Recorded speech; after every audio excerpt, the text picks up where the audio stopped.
Aujourd'hui, nous sommes à la place de la République. Nous voyons Ah d'accord. puis cette bah, là, c'est le Irak.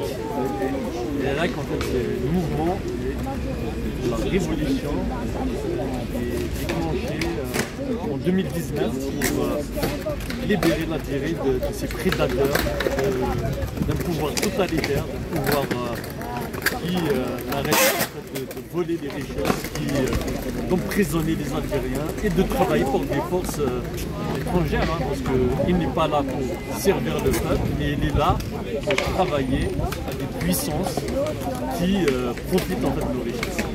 Donc aujourd'hui, nous, c'est vrai que c'était compliqué, hein, le 8 octobre, quand on avait fait le choix de ramener le drapeau de la Palestine, la police était derrière nous pour nous empêcher de le faire.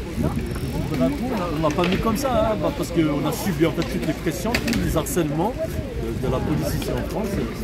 Malheureusement, parce que à la base, la loi nous permet en fait d'exposer des banderoles, surtout des drapeaux. C'est un drapeau d'un pays qui est à la base reconnu. La Palestine n'a pas volé les terres des personnes qui aujourd'hui organisent l'antisionisme, qui organisent les génocides, qui assassinent des enfants, qui assassinent en fait, des personnes âgées, qui assassinent des personnes à mobilité réduite, qui essayent par tous les moyens de détruire même en fait, l'existence en fait, de nos frères et sœurs palestiniens. Et je veux rappeler que même nous, c'est le Irak, et ce n'est pas le pouvoir totalitaire d'Alger. Parce qu'en réalité, ce que le monde entier doit savoir, c'est que le pouvoir totalitaire d'Alger, au contraire, il a empêché toutes les marches en Algérie de soutien à la cause palestinienne. C'est-à-dire le pouvoir algérien, entre le discours et la réalité, c'est deux choses différentes. Deux, il a autorisé l'installation d'un KFC il n'y a pas longtemps. C'est nos militants qui ont fait face et qui ont arrêté en fait, cette honte nationale.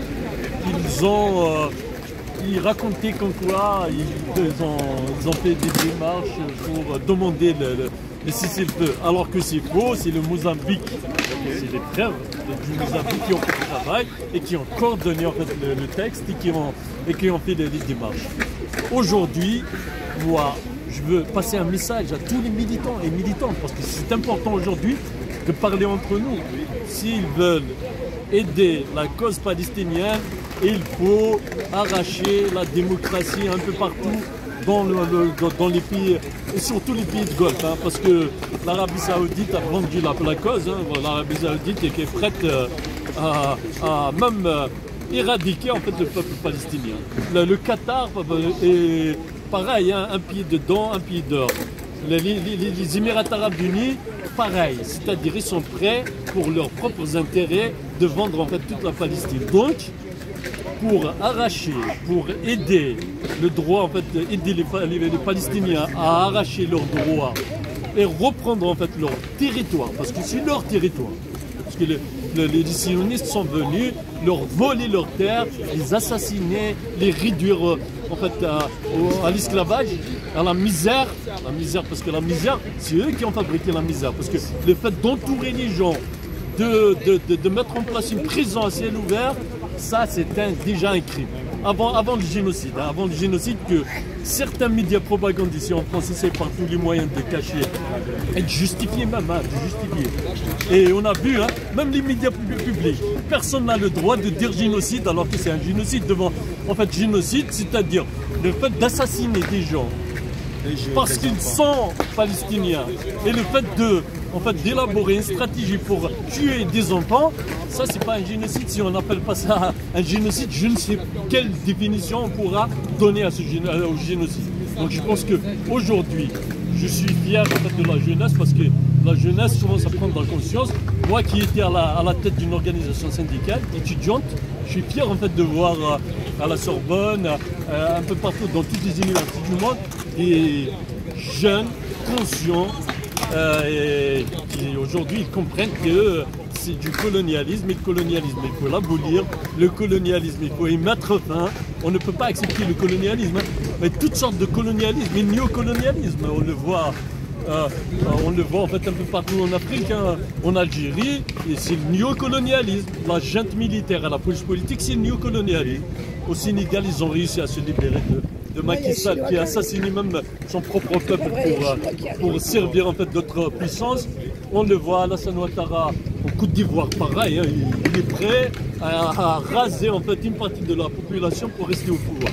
Et également, en fait, au Tchad, on a vu, hein, un parricide, en fait, quelqu'un qui va assassiner son père pour le remplacer, pour dire qu'il y a un changement. Mais changement. En fait, on assassine, en fait, on dit, en fait, quelqu'un qui est prêt en fait à mettre fin à la vie de son père. Qu'est-ce qu'il va faire de bien en fait, pour le peuple tchadien? Non, je ne crois pas. Je ne crois pas. Donc aujourd'hui, nous, jeunes Africains, moi qui étais à la tête de l'organisation étudiante, qui était secrétaire général national de l'Union des étudiants algériens de France, on doit lutter. On doit lutter. Le monde unipolaire doit en fait laisser la place à un monde multipolaire et la convergence des luttes. Moi je suis content en fait qu'un camarade s'approche de moi. Nous on est des militants de gauche, hein, parce que pas la gauche caviar, pas la gauche à la Hollande ou ça on n'en veut pas. Donc la réalité aujourd'hui c'est que nous pouvons parler entre nous. Moi je me rappelle, hein, Sonko était à la cité universitaire. Je l'ai vu après, je l'ai croisé une fois. Donc quand je l'ai vu prendre la tête du Sénégal, j'étais content. J'espère qu'il tiendra. En fait, c'est sa parole, hein, c'est son engagement. Parce que ce qui est important, c'est de dégager les bases, la base américaine et la base française qui s'est installée en 2016. Il doit mettre fin au franc CFA parce que c'est la monnaie qui nous sauvera de pour une monnaie de souveraineté, c'est pour un changement. Il faut également en fait renégocier tous les contrats comme il l'avait dit, hein, parce qu'on le voit, on voit que en fait aujourd'hui j'étais surpris en fait de voir encore une fois le port en fait, l'aéroport je pense du Sénégal géré par des sociétés étrangères. Pareil en Algérie, hein. Et c'est exactement en fait ce qu'a fait Ouattara ces derniers jours pour pouvoir reprendre le pouvoir, rester au pouvoir. Donc c'est important de discuter entre nous. Nous pouvons gagner cette bataille, un monde multipolaire, un monde qui donnera la souveraineté à tous les peuples. Et cette solidarité entre les peuples nous permettra justement de franchir en fait une autre étape pour voilà. Mais maintenant, je pense qu'ils n'ont pas d'autre choix. Hein. Ils n'ont pas d'autre choix également ici en France, la dictature de Macron. Et parce que ça, on l'a payé très très cher. Je vais passer devant le tribunal de police de 14 à 9h. Le 14 au tribunal de Cliché. Pourquoi? Parce qu'on a résisté. Parce qu'on a persévéré, parce que on ne veut pas lâcher. Et Macron soutient à fond le pouvoir totalitaire d'Alger. Macron soutient et Darmanin, main dans la main avec la junte militaire et la police politique.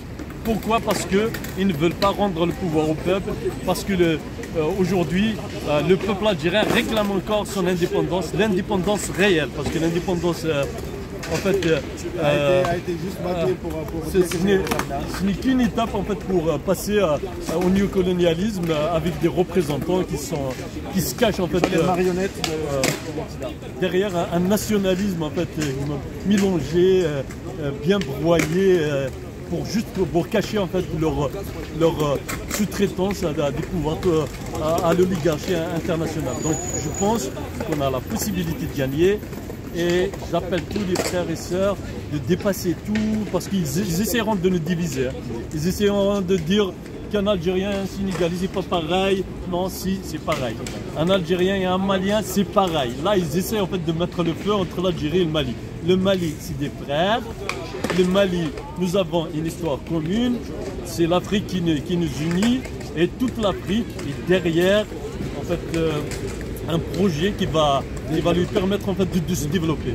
Et je reprendrai en fait une citation de Massinissa qui disait l'Afrique aux Africains. Donc nous avons la possibilité aujourd'hui avec toutes les intelligences qu'on a. Nous on a fait des études en France, on a continué nos études en France et on a plein d'étudiants qui sont dans des centres de recherche, 80%. En fait de 80% des étudiants qui travaillent en fait dans les labos de recherche ici en France, ce sont des étudiants étrangers.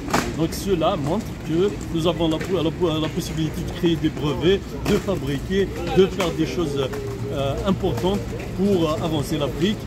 Donc il faut avoir juste le courage et la confiance. Nous allons gagner cette bataille et merci.